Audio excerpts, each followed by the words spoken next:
Je suis prêt pour sauver le Congo. Et toi?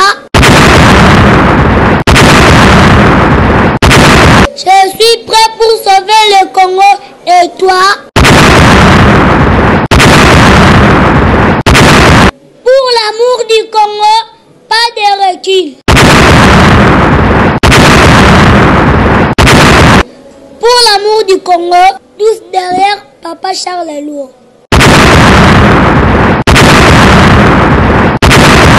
Je suis Amen, fils de l'Esprit tout cette puissant. Mon souci est que l'Esprit tout cette puissant bénisse, délivre et sauve le Congo. Ceux qui croient et contribuent au message du temps de vengeance.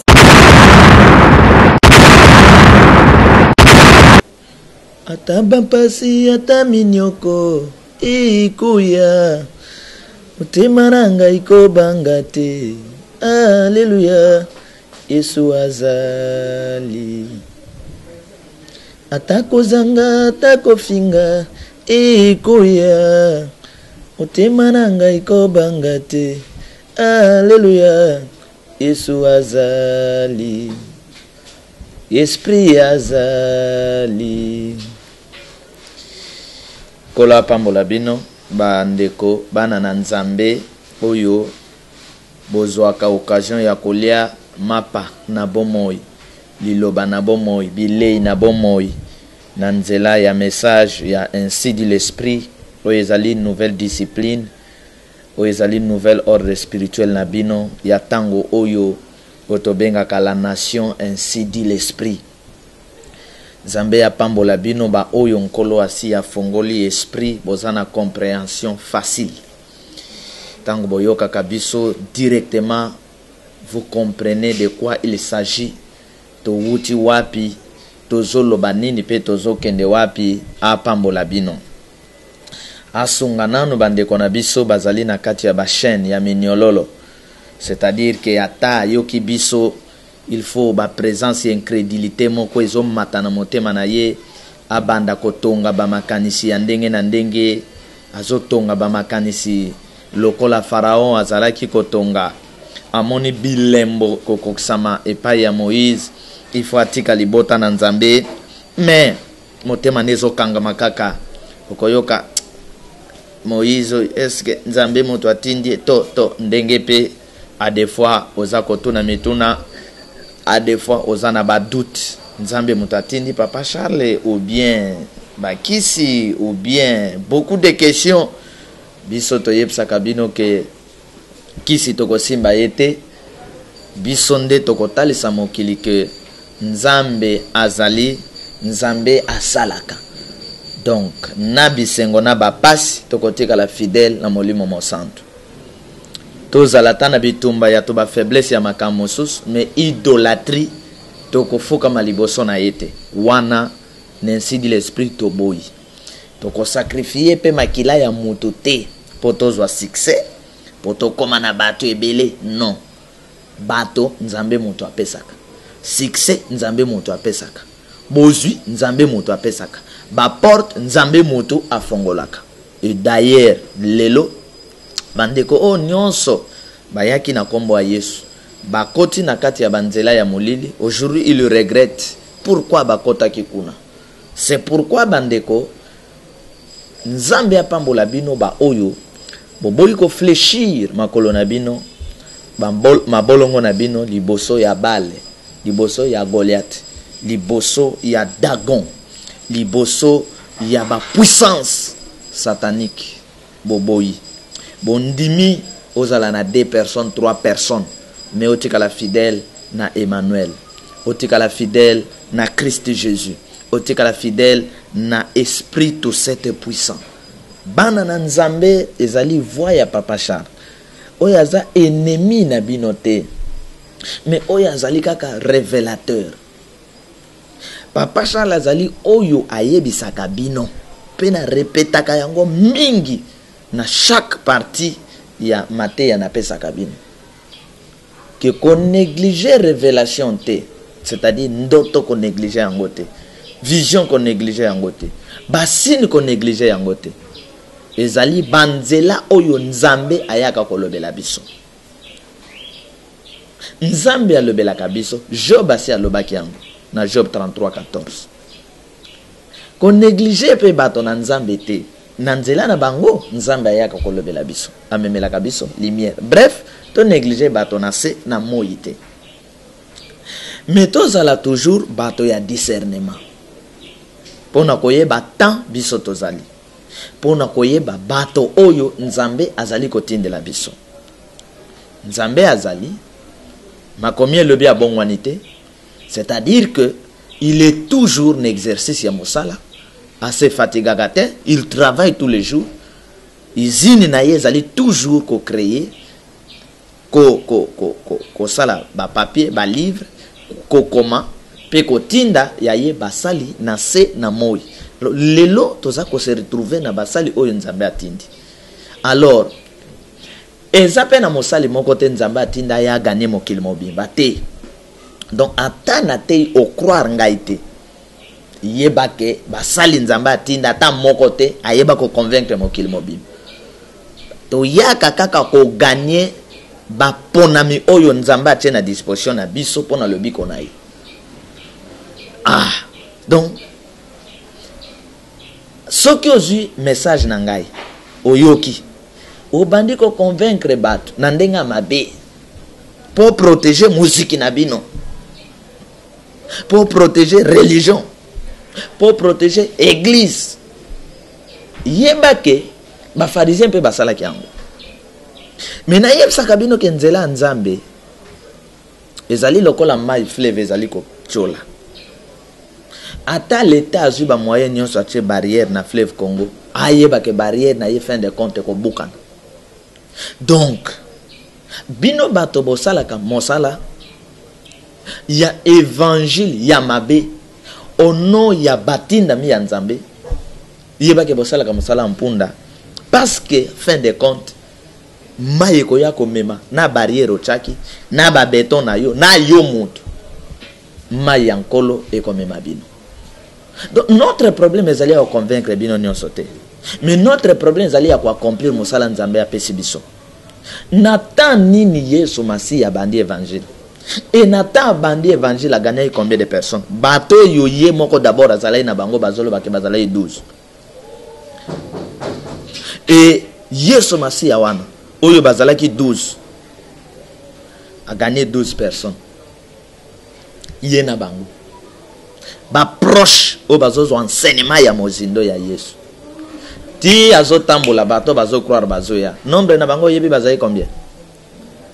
Mais après le temps bato boni lelo bazali gagner l'évangile ya Christ. C'est-à-dire que au moment où nous sommes vivants, toko gagner 1000 personnes, 2000 personnes. Tant toko longwa toke ezana bato nzambe akotinda pona continuité ya mosala biso tozali kosala. C'est-à-dire chaque service ya nzambe ezalaka na bato bako continuer yango kino service wane ko koma na point final, c'est-à-dire silingu ya pour que vision mosusu ebima. Alors bandeko nzambe apambola bino. Tozana catégorie ya bato yo soki ayoki messager de Dieu à comprendre balamoko. Donc bango bazaba eli. Donc Saint-Esprit na bango ezalaka tiko tak. Soki ayoki kaka azo comprendre qu'est-ce que cet homme de Dieu est en train de dire et qu'est-ce qu'il est venu faire. 2. Ezana bato bazana mokilio yo baza déjà na misala mabe. C'est-à-dire que bazalaka déjà soki amoni moto azana misala mabe azo yeba déjà que moto azana misala mabe. Baza déjà na miso ya mulili ya komona. Miso bandoki. Donc akota la boye ayebi ke pasteur azana kisi, prophète azana kisi, atali pe boy bino boye bino bato église boye boye pasteur papa azana kisi na yebse bino te moto azana kisi te. Donc baza déjà na miso ba monaka. Alors bana na nzambe lelo ndaku na nzambe bosanto na nzambe nani abomi yango bana na nzambe, nani abomi yango église ba Kristo. Ezana bato te ba kombataka œuvre de Dieu lokola ba Kristo bango moko. C'est pourquoi ezana batote bazo boma Congo lokola ba Congolais bango moko. Soki mopaya aye ba Congolais bakoyamba ye. Mbangu na complexe infériorité ya loposo ya mopaya ya bisika uti ata mopaya wana zandoki aye ko boma bango.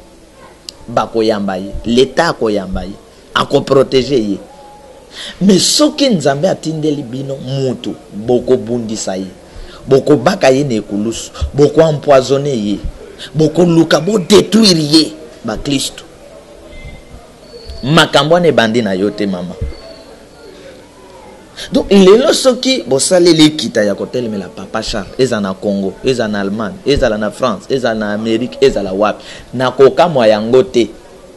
Po ezali biloko oyo bakoko na yo basalaki epai na Moïse, epai na Josué, epai na Eli, epai na Élisée, na Esaïe, na Ézéchiel, na Zacharie. Si basalaki yango na Jean-Baptiste, bakoko na yo wana batelemelaki Jean-Baptiste. Yesu azali koya, bakoko no wana batelemeli Yesu. Kimbangu aye, bakoko na yo wana ya motema mabe batelemeli kimbangu.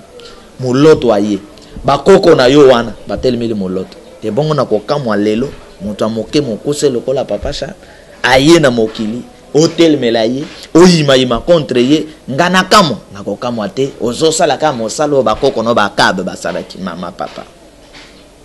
Alors bana na Nzambe, papa Charles, c'est l'esprit créateur qui l'a envoyé. Oh, il y a l'esprit créateur. Esprit créateur est à la galisson sous démon. Bandok. L'esprit créateur est à la galisson sous démon. Esprit avec E à mon créateur na se ya monen, Dieu na de ya monen, et ça la qualité démon. Ce qui te le esprit créateur est comme démon.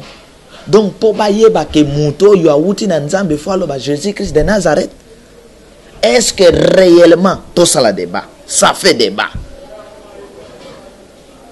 Pasteur azote ya lobi pour bailler ba ke muto awuti na Nzambe, il faut allo ba Jésus-Christ de Nazareth. Ah papa. C'est un grand mensonge. Et bongo Matthieu oyazoloba que les gens diront Seigneur, Seigneur, Christ, Christ, Jésus, Jésus. Je leur dirai, je ne vous connais pas. N'est-ce pas ces gens ont confessé Jésus-Christ de Nazareth? C'est bon réfléchir. Tant que je sabino que Moïse t'a envoyé un message dans une dimension élevée, message à loi ici. Il faut, grâce à soi relève, grâce à Memi loi na dimension les plus élevées. Il faut, grâce à comme conseiller, il y a un message de vengeance. Vengeance, il y a même na dimension plus élevée. Bozo comprendre te. Naïeb sabino que service y a loi et zalaika ka Christ moto sala ki ango. Bo comprenate. Bo ko sala débat ote. Zay Moïse, ezalay Christ te. Moïse comme Moutou ne peut rien faire. L'œuvre de Dieu, ils ont sali makana bon Nzambe ya Nzambe. Christ Moutou a sali loi. Esprit Saint Moutou a conduire loi. Na dimension ya loi. Et ça le kola banda kwa kala na banda kwa lelo. C'est ça mon modification. Ozo mon atende ko. Ozo mon ate changement. Hein? Ba muinda ya kala na ba muinda ya lelo. Ozo mona changement te. Si lelo kala to za mingi na ba muinda ka jaune, lelo muinda comme pembe, rouge, multicolore. Et bon nani ayebsi yo ke bata mokili ba kozwa ka ba inspiration ya ko sala biloko ba o changer yango nde lo la yezanga ba inspiration na ba mosala na ye. Non. Maître ya toute créature. C'est cet esprit grand redoutable créateur. Et c'est quand il papa Charles a flou na maloba na ye, il est clair.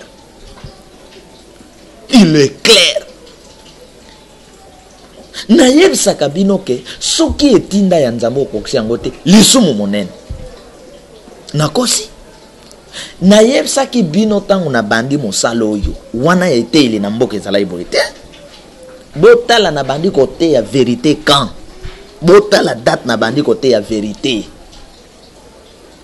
na ba site internet na bandi na casa rema bota la est-ce que tel ya ba pasteur ezala le kole comme lelo mais na lobango quand que tel ya bato ko changer bato ba koma ko te ya netelio ya papa Charles nzambe atinda ki papa Charles lobi na ye te ya roi aye bakazana se ya nzambe nde papa Charles place à roi lobaka roi place à président lobaka président mwana na ngai loba roi ministre azana asa ekela mona nzambe bakozwa te sika ya nzambe to ye na message wana lelo epanzani eteli ya mutu nyonso ekomi asimbawa akotawa boko reconnaître te cet homme bo bande bitum bo vanda bo réfléchir kosalela nano sentiment na yo te ya posa ya mosolo na yo ya lokoso na yo ya ko protéger religion na b'intérêt na yo tout le canon total en intérêt à Christ, total en intérêt à Mbok, total en intérêt à Bana Nanzam, total en intérêt à Yote. Tu peux accepter que t'es église et kangama, mais ngana kene nangambo à vérité. À cause de la vérité, na tonga l'église na lokuta. Non, à cause de la vérité, j'abandonne ceci, j'abandonne cela, j'abandonne. À cause de la vérité, non, l'on a la présidence. Parce que là, on tue. Parce que là, on ne veut pas la vérité. Parce que là, ça va complot contre Baton Zambazo Tinda. Nazo longa na présidence. Mais so tali intérêt no ya mosolo, ya bagarde ba pesa kayo, ya ba jipo tambolaka, tu acceptes de détruire l'œuvre du Seigneur. Tu acceptes. Banana nzam. Je dis ça quand na yebsa famille moko na États-Unis na lobby boko mon été il y a bato ko changer bato ba ko jeter il na biso pe je dis ça aux gens boko tan été il y a tant de vengeance lelo bota la évangéliste bolanda na internet été il y a bato zandeni lelo été il y a bato zandeni bato banda ko crier kaka ko sala saleza yeba politicien bo opposant asimba boye ya sala boyina hypocrisie nyos na kati mon peuple ko zo ba combattant pamba comme telemela position nyos den kola le vengeance kendo sukola makam vengeance ayi na yepsa ki bino teta una te bino ya 4 forgerons lisolo ya maseke 4 maseke ou détruire mboka na 4 forgerons na betela ki bino te ke ba messager ba ko uta SOS Nord Sud et tel ya bato ko changer les lobos vivre en côté les lobos vivre en côté tozuela bino ba verset te lobi ke nyose bomba ni ekobim lelo tozo bozo mona ngote bozo mona tele ba messager te et bon soki boboyi point de départ ndebo ko linga point d'arrivée ndebo ko linga point d'arrivée bana na nzambe peuple congolais bo changer le lenge na bino ko mona makam bo détruire mboka te pour intérêt na yo moto moko ko détruire évangile te pour intérêt na yo moto moko. Naïb Sabine loko moko très important, très capital et le besoin. Nous avons des pasteurs, des évangélistes aujourd'hui qui sont dénonciateurs. Ceux qui dénoncent. Qu'on dénonce. Par exemple, gouverneur à Saliboy, pasteur Wana Saliboy, ministre à Saliboy, Bazali ko dénoncer. Botala maté. Mais différence avec l'homme est-il tout puissant, papa, fils et esprit tout sept puissant. Il y a un province qui esprit tout sept puissant, il y a comme banganga, comme il y a monde à ténèbres. Vraiment, ce qui est au kangami mon nogoto au kaoki. Hein? Esprit tout sept puissant, tout est allé biblique. Yaka na plateau mata to benganga provenga ke kombo wana ba pression na monde ya ténèbres benganga yebsanga ke kombo wana nzamba lobi na biso bino ba ta religion bozo combattre biso ke nzamba lobi na bino ke kombo wana za monde ya ténèbres ou benga prouver sika moko ke place papa chana za d'accord na yote parce que kombo wana za ténèbres biloko wana za ténèbres benga na réellement soki nzambo sambela kana religion ayebiso réellement que papa chal batindi na monde ya ténèbres. Christ kota solo bake royaume moko se divise à côté. Maintenant, quelle différence y a-t-il entre les autres messagers et papa Charles? Tous nous faisons mon salamoko. Ya comme mboka ne longue. Bana na nzambe na lobiko na sali. Mais il y a toujours des points de différence. Hein? pourquoi yo kaka bat na Branham balobaka grand prophète, prophète majeur. Nakati ya 5 ministères Nzambe apesi. Évangélisation. Il y a un pasteur apostolique. Il y a un docteur. Il y a un prophète.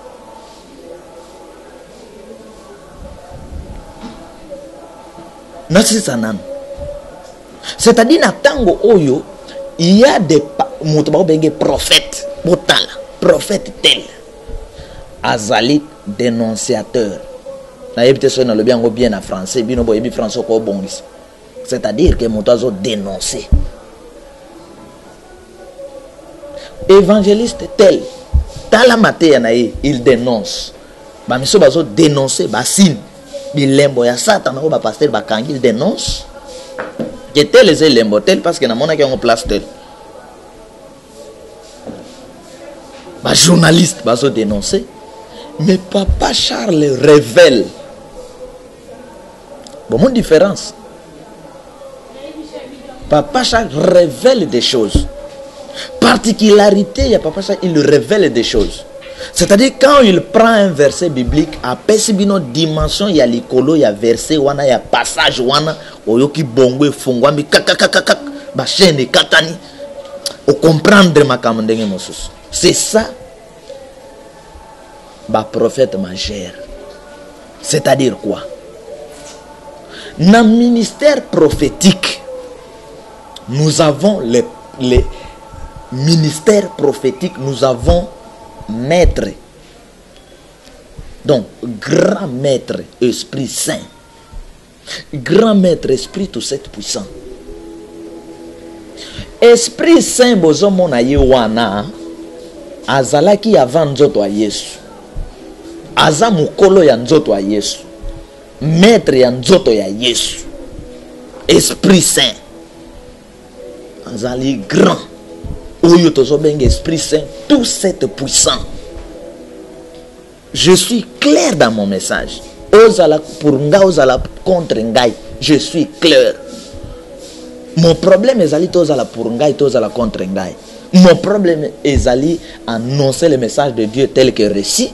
Oya kondima biki, oya kondimate, le monde spirituel va s'occuper de lui.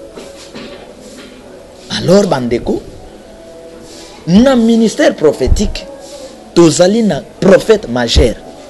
Prophète majeur azali législateur. C'est-à-dire moto azo na mibeko ya molimo, mibeko révélé ya temps. Moto yo bal melisiye rouleau. Par exemple, na kati ya ba disciple ya Yesu, y a un prophète majeur. Jean. Oya ba melisa ye apocalypse, a sanzeli bino apocalypse. Et les prophètes jouent beaucoup de rôles. Le prophète majeur est un évangéliste. Le prophète majeur est un pasteur. Le prophète majeur est un apôtre. Le prophète majeur est un docteur.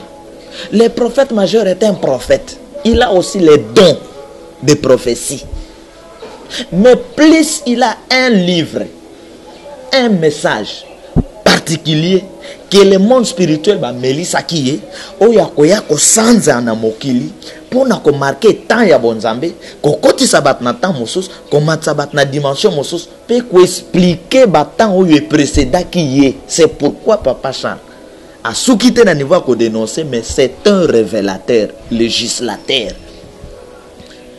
Papa Charles est venu pour un ainsi dit l'esprit, pour un Congo tout puissant, pour une Afrique ou Afrique tout simplement tout puissant, parce que biso tozala côté masculin de to kangi. C'est pourquoi koyo kaka likambo ke zana féminin mais biso to bi tout puissant. O komandeli suko juger biso na ba verbe te. Yeba ke biso to ye côté ya loboko mobali o boyoka azolo ba ke je suis à la droite du Père. Il intercède pour nous. Bah expliquer bino yango nante. Toza ko expliquer bino. Où est le problème? Alors, un législateur se mutoye na mibeko. Ndenge parlement votaka mibeko babenga ka bango banani. Parlement. Hein? pouvoir législatif pour nanine bandongonde bazako sala mibeko mokila molimo sala kapé mibeko nde bato bayaka nango sont des grands prophètes majeurs les législateurs maintenant prophète azali wana likolo ya ba ministère mosusu. Les prophètes majeurs qui a aussi les dons de prophétie, les dons de bâtir, les dons d'évangéliser, les dons d'enseigner, il en a. Qu'est-ce qu'il fait? Il trace le chemin. Comme Moïse a tracé le chemin de la loi. Christ Jésus a tracé le chemin de la grâce. Acceptez. Qu'est-ce qui vous fait mal? Dieu lui-même reconnaît que la loi atteint que Moïse, la grâce atteint Christ. Vengeance atteint Papa Charles. Nini salo passe. Ozo suesika nzambe. Nini ngo ezo soyo. Nini ezo soyo. Ba misusu ezo soa bango esika Papa Charles la lobike. Alain Mouloto était Jean-Baptiste. Nini ezo soa bino. Nini ezo sala bino. Est-ce que Jean-Baptiste a n'importe qui? Christ a lobike na bato babotami na mwasi. Ezana moko taza lokola Jean-Baptiste. Est-ce que Jean-Baptiste était n'importe qui? Si vous ne comprenez rien, appelez, posez-moi papa. Pourquoi tu dis que Alain était Jean-Baptiste? Ose explication pananga. Au lieu ya koyoka ba chef ya muziki, ya ba religion na bino ko intoxiqué bino au sujet ya grand message toye pour un Congo tout puissant. Attention. Attention. Koyina teli kambo nzambe atindi sans koyoka nzambe.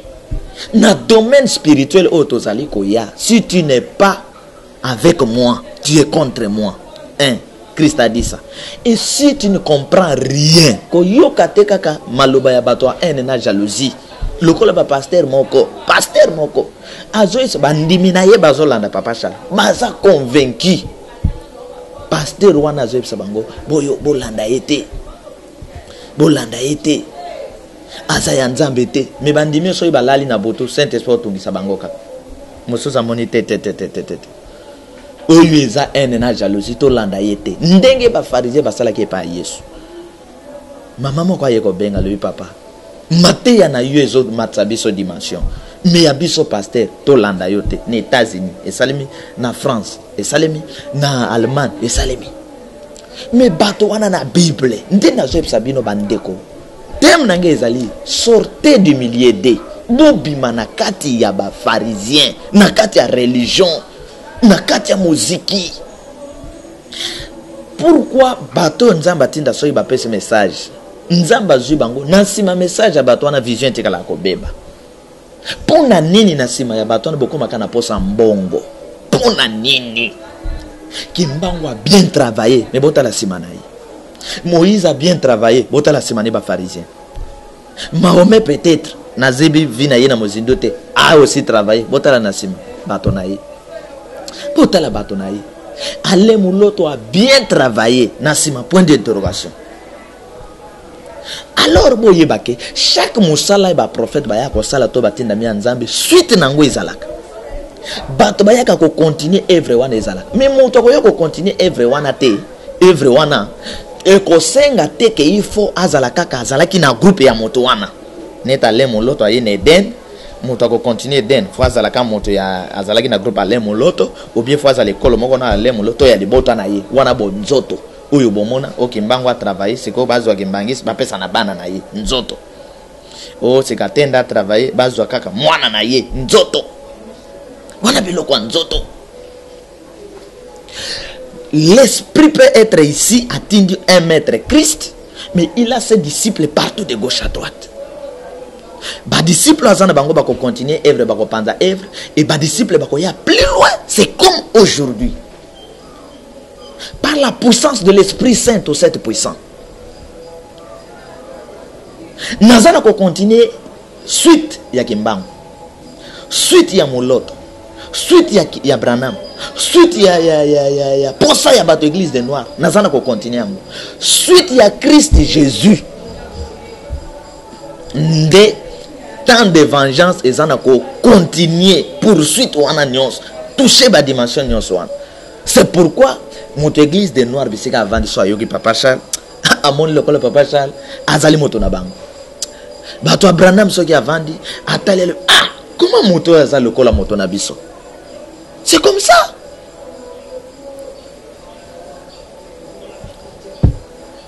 Les pharisiens ont combattu la grâce avec Jésus. N'intérêt à mon solo, n'a pas grade. N'intérêt à mon solo, n'a pas grade. Mais ceux qui n'intérêt à bon, au vendre à peine, vendre le ah, n'a eu qu'un an matin de corriger bac. Ah, n'a eu qu'un dégazo dénoncer. Non, il a raison. Non, tout bon de la ponaille. Oyoki papa ça. Papa. Ah non. Où est sa dimension? Non, Dieu nous a visités. Mais vous doutez de tout. Vous êtes incrédule d'agnos. Comme les pharisiens. Comme les pharisiens. Aujourd'hui, yango motuna na tuna kabino butu moi papa mama. Na catholique ozawana na mission ozawana na kadez ozawana na eden ozawana na protestant na pentecôte na réveil na tuna kamutuna oyo. Lelo tu t'opposes na mosala malamu tozosala na tuna kayo. Ceux qui ozalaki na tangwa Yesu, quel rôle que tu allais jouer maman papa na makambo Yesu abando sala, vous alliez l'appeler qui? Atambo likola mai bolinga bolobani oyo atambo likola mai oyo motote. Preuve bato atango na bengena Belzebul démon alobi que ba oyo ba yaki boye bolingi bango mwana na moto aye azolia azomela bo benga ye démon. Bato ya loi ba yena ba cérémonie ndenge na ndenge makila ba simba bo ba pochette mouchoir réveil ya yena ba pochette ba mouchoir ba kazaka ba bamba ka bato bolingi bango. Biso toye sans pochette, sans mafuta, ka parole, boza contre biso. Au juste, si tu étais au temps de Branham, tu allais le juger comment? Yango na yepsi yoke ata lelo croire biso te. Lobi bako kono bako croire biso. Parce que nous savons, nous sommes en train de servir qui? Qui? Et na yepsa bino ke bo vanda kaka, bo vanda bo zelaka. Jésus revient bientôt, bo zelaka yi. Zelaka yi. Na position wana ya religion okotika la komona yete okuta na yete bomona kate formule nzamba sala na papillon o vandi ozo la papillon ayeko bima chenille mbango ke kolia chenille mo finga ki papillon o bando ze la chenille pas comme lick omonite oko finga kambe soso yo musala neka ko bwaka ko somba pan maki mbango yo kolia maki. Oui, bah t'es liquide soso. Position bozela Yesu bo mona été. Jésus revient bientôt. Na position zela ko monete. Bo vanda bozela kayema pate ifungwa maakita. Dans les airs. De ba yembe la bino. Boko yeba yete. Bo monite que même Yesu azala na kati ba yekoli me ba pharisien ba bando détecter yete. Il faut que Judas o bozo jouer le lolo apesa bango sim. Mawa na bato bazana matoi bazo yokate na miso bazo monate religieux kangi bino miso bobi manakati ya religion yenda bomi makam na yebisa bino ke na religion ba se retrouver ka ba chef église bandimi ba se retrouver ka te fait ceci na religion nde politique bozana ngo politique à religion bozo se retrouver te mate ya bozana ngo ya religion bozo se retrouver te tout bando kanza ke bato batondi na église Yesu moto abendi bango nzoka boke ko simba bakisi po botonza bat na église balo bake bozana nzang tala makam ndenge zo baluka Yesu alobi si 2 ou 3 se réunissent à mon nom je suis au milieu d'eux. Oh ma sœur si bo bimakat na bango oko bimakan oh moto akoloba Jésus Christ de Nazareth yenda za na nzambe ya solo Bible otanga et bongo Matthieu 24 ils viendront sous mon nom ils diront Christ. Ne les écoutez pas. Hein? Donc, yo koloba Christ, to zoka christianisme, bato batanga komba Yesu. Zoka ordre spirituel ya catholique. Combien des occultistes bazana kati? Na basango na ba évêque. Combien? Mais parce qu'ils citent les noms de Christ sont de Christ. Quand on a protestant, combien de pasteurs bazana ba science occulte? Parce qu'ils citent les noms de Jésus-Christ sont de Christ. Christ c'est l'amour, mais qui tue les Congolais. Ils allaient battre combat Christ était. Où est l'amour de Christ na mitema ya papa pasteur? Na réveil to côté. Il cite le nom de Christ du 1er au 30. Mais makambazo ça les a makambo à Christ. Qui vous a dit que c'est lui qui va se qui dira Christ de Nazareth, ne yende azaya Yesu? C'est un mensonge. Christ a lobby, si vous m'aimez, gardez mes commandements. Si vous m'aimez, gardez mes commandements. Et gardez mes commandements, est-ce que vous voyez bien? Si vous m'aimez, gardez mes commandements. Gardez mes commandements, gardez mes commandements, ezali basalo ya kotinda simanaye. Simanaye. Papa chani yaka Christ te. Papa chani yaka Kimbango te. Papa chani yaka Branham te. Ani yaka Nzambe te. Siko yoko yako vando sala ka ba doute sur son message na quelle place. Basili na bino bozo sala azakunate. Sur quelle place? Na ba loge na bino azate. Sur quelle place tu as des doutes na ye? Esprit de cette puissance, c'est un esprit grand, redoutable au-dessus de tout. Esprit créateur, c'est l'esprit qui a tout créé. C'est quoi? Esprit créateur, comme les sous combat démon. Tout cette puissance, combat démon. Biloko tout na lobby sa Bible et lobby sur les créateurs, papa, maman. Si vous voyez que les choses que est-ce que wana ya créateur wana na mona kango flou parce que ba franc-maçon ba lobaka makama ba créateur. Bino pebo exagéré. Mon problème aussi c'est zoboma mboka évangile na mboka eza tribalisme. Tribalisme. Soki motinda mi Nzambe ayaki aze ekolo na bino. Bo soutenir na mabe na ye. Nde bo soutenir ba pasteur ba bongi nzela ba sali équipe à football. Tout le monde école mobimba simanaye. Vous soutenez les bêtises. Ba chaîne chrétienne et comment ya ba chaîne ya télévision chrétienne et comment ya ba catch américain et comment ya théâtre et comment ya ba publicité inutile mais bato bazana maté ba souffrir mais vous les soutenez. Qui soutient les bêtises de l'église? Ba Christ. C'est comme ça que les loto yeko loba ke to boyi to ba Christ te to abana na nzambe yeko loba tala boya za mo Christ te parce que il faut pour bandi makoza Yesu faut za la mo Christ na biloko bo sala o finsa Yesu.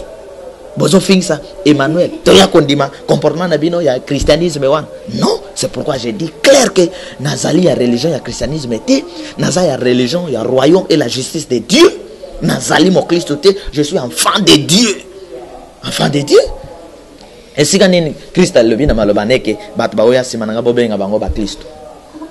Et si quand c'est ça la composition na bino. Tous ceux qui sont conduits par l'esprit de Dieu est enfant de Dieu. Bongote. Toko fongo la bana na Nzambe bongo. Ti bino religion bat bosali mon pauvreté zo côté la bino. Bino bozo lia na sima ya ba sali oyo ba nyoko mi ba lete ba kei sima na bango bokomo lia na ba cotisation na ba organisation na côté kaka biloko na bango. Il faut makambo ne suka. Bana na bango ba souffrir boki para bango te. Basi na bango ba souffrir boki para bango te. To ye na continuité ya message. Bozo telme la biso. Yoka makam Corinthiens zolo. Yoka. Biso ennemi à Bible. Et Sikani. Sikani.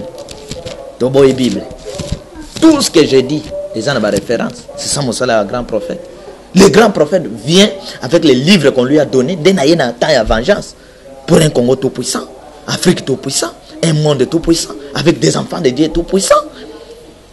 Hein? Tout y Congo comme tout puissant. Où est le problème? Où est le mal? L'esprit m'a dit que bana nanzambe ba koma ba tout puissant ngai tata na bino nazali siko na stade ba tout 7 puissant. Où est le problème? Vous ne savez pas que le nom de Dieu a révélé la kango na basali naï. Aujourd'hui vous criez éternel éternel. Boye ba kiango. Mais vous aimez seulement copier oyo bato akala lobby. Oya sika bato lelo bazolo ba bolingi angote. Mais technologie bozo sali la lelo ya ba pareil Android et ça bato lelo bato basali. Pourquoi bolingi ko sala te ba pareil akala? Ezali bambunda pour ba communiquer bato message. Bo beta bambunda kasi na poto bo communiquer biso na Congo message. Ce qui message on est comme. Vous acceptez technologie ya lelo mais vous refusez le message ya bato ya lelo. Na message attend lelo vous attachez na ba kombo ya kala. Vos prières, les dieux d'Abraham, les dieux d'Isaac, merci c'est ça la boue. Donc vous ne pouvez pas aujourd'hui croire na batu alelo. Mais quand Christ est venu, vous allez montrer présent et attendre. Hein? Ceux qui ont fait accueillir, vous l'aimez, vous les soutenez. Ceux qui sont présents, vous bandez ba réunion ya musique. En tout cas, bon, place au money, musique. Ceux qui comprennent tes messages, papa, ça appelle-lui. Pose-lui la question. Parce que c'est moi, maître, il y a message attend de vengeance. Accompagner l'Esprit Saint, tout cette puissant. N'yena ko expliquer ta laisser quand on est zabo. Si vous êtes convaincu, va prier Dieu. Demande à ce Dieu que vous croyez dans la religion, que cet homme. N'a pas ce témoignage moko. Occultisme moko ya Rose Croix. Il y a un témoin na kombo ya ndeko Blanchard qui était témoin avec un autre frère. To telemi nanzela. Ce monsieur a longwe na ngambo azoya. Nzoka bazali na complot contre ngai. Na ndeko mosusu ya poto. Kosala nga mabe. Occultiste wana. Ya Rose Croix. A wuti tout droit na prière na bango. Nzoka baluka kangai. To telemi boye. To zocha batterie na voiture ya ndeko na Blanchard. Ce monsieur a telemi. Na yebiete. Na manette ne ya noir à lati lokola ba musicien. Aye sans botte. C'est toi, monsieur Charles? Nathalie, na se concentrer pe na fongle les miss na bendi moto ezala wana. Miss na nge komi moto. Totala na ye na manette. C'est toi, monsieur Charles? Na lebi oui, c'est moi, monsieur Charles. A lebi de quel esprit que toi tu parles? Na arrogance, na lebi de l'esprit vrai, véritable, tout cette puissant. A lebi quel livre que tu consultes pour parler de tout ce que tu parles? Dans le les livres de l'esprit, tout cet puissant pour un Congo tout puissant. À l'obi, je suis rosicrucien. Je te dis, attache-toi à cet esprit. Nous t'avons cherché pendant beaucoup de temps et nous continuons à te chercher. Mais nous ne te voyons pas. Attache-toi à ton esprit, attache-toi à tes anges. Accueilli. Après nasuka to yeko yeba ke azala bazalaki complicité na bande komoko na poto pona ko luka nzoto mwana mobali. Esprit tout cette puissant, merci parce que vous allez combattre. Merci parce que vous allez combattre. Il est parti. En dehors na ye un pasteur na balari. Un pasteur na balari. Il m'a appelé na côté ya l'église na ye. Invité nga na kena tei. Deuxième jour na kena tei. Troisième jour na tei na même si prière après prière yipsinga papa. Kangama na nzambe na yo wana. L'esprit tout cette puissant na yo wana. Je suis sorcier. Il a dit clairement. Na sala naba pasteur mabe. Il a dit clairement. Il m'a dévoilé beaucoup de choses que je ne peux pas dire ici. Oh, Bandeko. Banana Nzambe, vous allez prêter à combattre Bisso. Mais ne fils que prier pour nous. Priez. Vous cherchez la délivrance du Congo. Mais est-ce que quand Dieu vous envoie, Batpo délivrer Bino Bokoye Babango? Vous cherchez la délivrance, mais vous êtes les premières personnes qui ont combattre bateau yo, bazoye la bino délivrance. Bozali quel genre ya bateau? Kokota te na lisanga ya ba pharisien ya musique. Révélation monte bota église, mais église a comme ennemi à révélation. Révélation monte bota religion, mais religion a comme ennemi à révélation. Et talibino. Et talibino. Nazana 2 Corinthiens chapitre 6 verset 17 à 18. C'est pourquoi sortez du milieu d'eux et séparez-vous, dit le Seigneur. Ne touchez pas à ce qui est impur et je vous accueillerai. Je serai pour vous un père et vous serez pour moi des fils et des filles, dit le Seigneur tout puissant. Voyez tout puissant dans le bagazawat. Tout puissant. Voyez et ça la Bible. So, bokolamba ngona ba réunion na bino. Toutes les réunions que vous faites na kombo nanga, ba dévoila kanga. Ba yebsa kanga. Ata ba kote réunion moko na 1 heure. Pan, so ba kota kango na 5 heures, na 6 heures na yebi. Réunion moko na président, pan na 5 heures, na 6 heures, ba si ba informer ngai.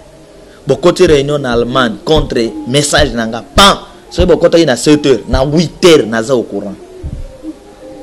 Donc, Nzambe alimbisa bino bandeko yo boza ko cha obstacle na œuvre de Dieu. Tu y ça qui vient que Nzamba qu'on nettoyer mboko na politique na église. Lelo vous ne voyez pas que Dieu est en train de nettoyer ce pays. Na kobim ça va secret ya molili nyo solibanda. Bozo mona pasani. Soki papa chazana kis ne koyeba. Kisi koyeba. Mais mawana yo ozali ko sangana na banguna pour nous faire du mal. Mawana yo zo sangana na banguna na Amérique. Pour nous créer un montage na bakombo na biso. Mawana yo. Sala nyonso lingio sala. Tango ko silisa nzamba ko nettoyer yo, bana na yo. Donc okomona. Bo sala ba je na bino na bato na bino ba simba ba kishi oboyebani. Botika biso bato na nzambe to sala œuvre de Dieu. Botika. Masumu na ngai. Oya tinda nganda ko jije ngai. Omona pasiani. Masumu na ngai. Masumu motinda mi nzambe yote nzambe ako jijeye vanda kimia. L'église appartient à Dieu, c'est Dieu ndi alingi église ezan, mais l'église de Dieu est détruite par les chrétiens eux-mêmes. Alors bah païens bah j'ai occasion de faire n'importe quoi, nani azotinda yo nani. Pharaon a bondi sa Moïse jusqu'à tel point. Pharaon est écrasé. Goliath est écrasé. Je crois aussi que Yopé vous allez écraser. En moi vous allez me prendre en Nzambe. Nzambe a récupéré, on a récupéré Paul. C'est pour la bondi sa œuvre de Dieu. En fin de compte, bâtonnions sur l'élo. Bazo yina papa Charles. Na message attend de vengeance. Beaucoup comme bandimi attend de vengeance. Beaucoup annoncer message partout dans le monde. Tout le monde nante. Alors ba musique nyo se zo combattre révélation nzamba opanza musique wana kalate boko mona ba musique nyo ba association nyo ya musique oye yana lokuta na kombo ya Yesu bali aka mbongo sima ya ba kombo ya batonga ni nzambe ba nyo kwama ba musique wana zo panza bobi makat na bango bobi mana religion ebiki sagate bobi mana religion bato ba gagna ka vie ba chef na ba politicien to kota na révélation oyo vie ezalaka intérêt général. Désolé papa Charles. C'est pourquoi les grands prophètes qui appellent ce message, des pasteurs, ils ont un message on va nourrir peuple, battre la peuple. Des évangélistes, ils ont un message on va pas pendant sango malam. Des docteurs, ils ont un message on va pas enseigner. Des apôtres, ils ont un message on va pas bâtir. C'est-à-dire que le ministère non se tikali, il faut ministère prophétique et panzanzela pour battre on a besoin de kamba kosala. Mais ce beau finga biso ba prophète boté yani. C'est-à-dire papa Charles, c'est un révélateur qui révèle des choses cachées, des choses spirituelles. Il est différent na bato bazali ko dénoncer. Mutazo dénoncer azali mutazo message ya kala, message expiré ou message d'un prophète. Pour na kopesa bato bayeba na kobika. Alors to comme na temps oyo vent ya ko dénoncer ezali pe il faut révélateur azala de temps de vengeance ezali temps ya révélation. Temps de vengeance na fabriqué en gote na ezali 61. Chaque motine mso ba bengi azwa ke siko ba pesi azo pomper. Moïse a yazu ya la loi avec 10 commandements. Christ a yazui na ye ngolu grâce avec des commandements. Vengeance a yazui na ye na commandement moko na ebele ya ba sous condition na kati. So koksite tinda nkolo wanetalio. Nzambe apambola bino. Lelo nzamba za kosunga ke bato bazo landa ebele tozo bonde la pona bato ebele omona ti ba 3 heures olali nante parce que tu pries pour les gens. Nzambe apambola bino. Vous qui comprenez. Tosenga bino elokote. Nzambe asala nini? Apambola bino, abate la bino. Notre souci Congo tout puissant. Et ba politicien nyons ba ko bondela Congo lelo pe lobby. Message na bango ko komaka ya souci ya Congo tout puissant. De to kozala besoin ba président kozala besoin ya président ya souci ya Congo tout puissant. Boyo kana vision wana bandeko. Congo tout puissant, mabena ngweza wapi? Oh, indengeni ye papa Charles bakaza tout puissant. Ah, vision Congo tout puissant. Le kola nzambe na biso aza tout puissant, bana na ye. Kitambala papa, moi na pe Kitambala Jordan. Bongote. mbongo te bandeko. Si moi nazwaka kombo ya tata na ye, soki papa Jean azwi kombo ya tata na ye, amemi ngambo. Soki ba Congolais bazwi kombo ya tata na bango, bamemi ngambo. Olingo lingate, Dieu est créateur, nous ses enfants, nous sommes des créatures et des créateurs aussi. Olingo lingate, notre Père est la lumière, nous sommes aussi la lumière. Il est tout cette puissant, nous sommes des tout puissants. Congo tout puissant. Vision ba Congolais lelo lobby et kokanga ba Congolais nyons ti Congo ko mata azui trône na ya vandi akondi bamboka mususu. Yo moto obonza Congo ozana okota na kati ya chambre ya malédiction. Oya zana mato ya koyoka. Nkola pambola. Je suis prêt pour sauver le Congo et toi?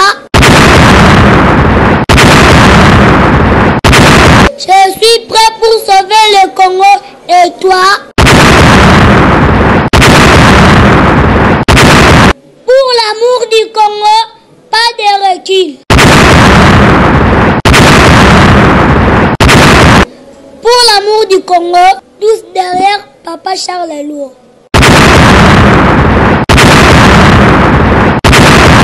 Je suis Amen, fils de l'Esprit tout cette puissant. Mon souci est que l'Esprit tout cette puissant bénisse, délivre et sauve le Congo.